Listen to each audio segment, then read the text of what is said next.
Gentlemen, let's broaden our minds. Tim Burton's Batman is a film that I have somehow managed to never see in its entirety. I don't know how this happened, and I will never forgive myself for waiting so long. I have only seen a few clips and scenes here and there over the years, but finally I have seen it all. And my god is it beautiful. I had never once in my life felt nostalgia for a film I had never seen until today. Burton's one-of-a-kind, gothic and eerie aesthetic was so influential for the franchise that even without ever having seen this film, it still felt so familiar. Whether it was from the animated series, the Lego video games, or any other form of Bat media, I had unknowingly already been surrounded by this film's influence throughout my whole childhood. Of course, the Nolan films are great, Batfleck is awesome, and Reeves did a fantastic job last year with his film, but finally seeing a theatrical Batman and Joker represented in the ways I always saw them throughout my childhood was so delightful. Watching this film made me realize how much I had been robbed of seeing a classic, comic-accurate Joker in live action.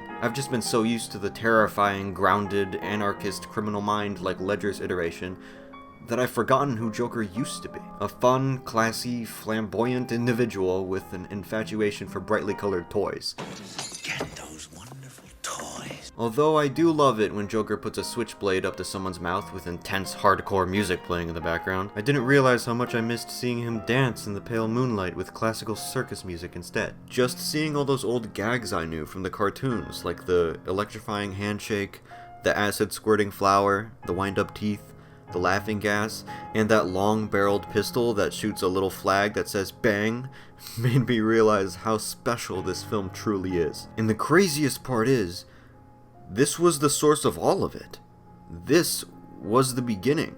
This was the first big Batman movie where we see all these gags play out for the first time, and we haven't seen anything quite like it since. All those cartoons and video games that I remember from my childhood were all basing their material off of this film, and now that I've finally seen it, it feels so right. This was the Joker that I knew from my childhood, and it feels so good to finally meet him. And that iconic Batman theme by Danny Elfman that I've listened to for countless hours while playing the Lego games, I've finally gotten to hear in the film that it was originally created for. Come to think of it, this is the first time that I've even gotten to see a comic-accurate Batwing in live action, or a slim-looking Batmobile, or a Batman with a yellow oval behind the symbol on his chest, Joker in a hat.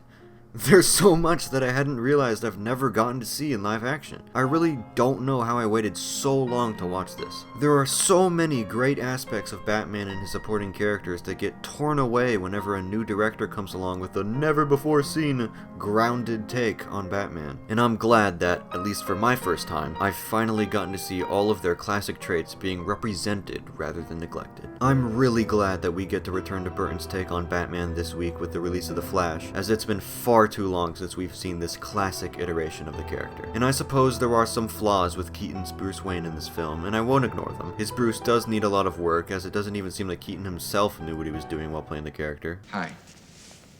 Bruce Wayne. Are you sure? I haven't seen Returns yet, but at least that's how I feel about him in this one. And his Batman does seem to be extremely reckless when it comes to preserving the lives of the criminals who dare cross him.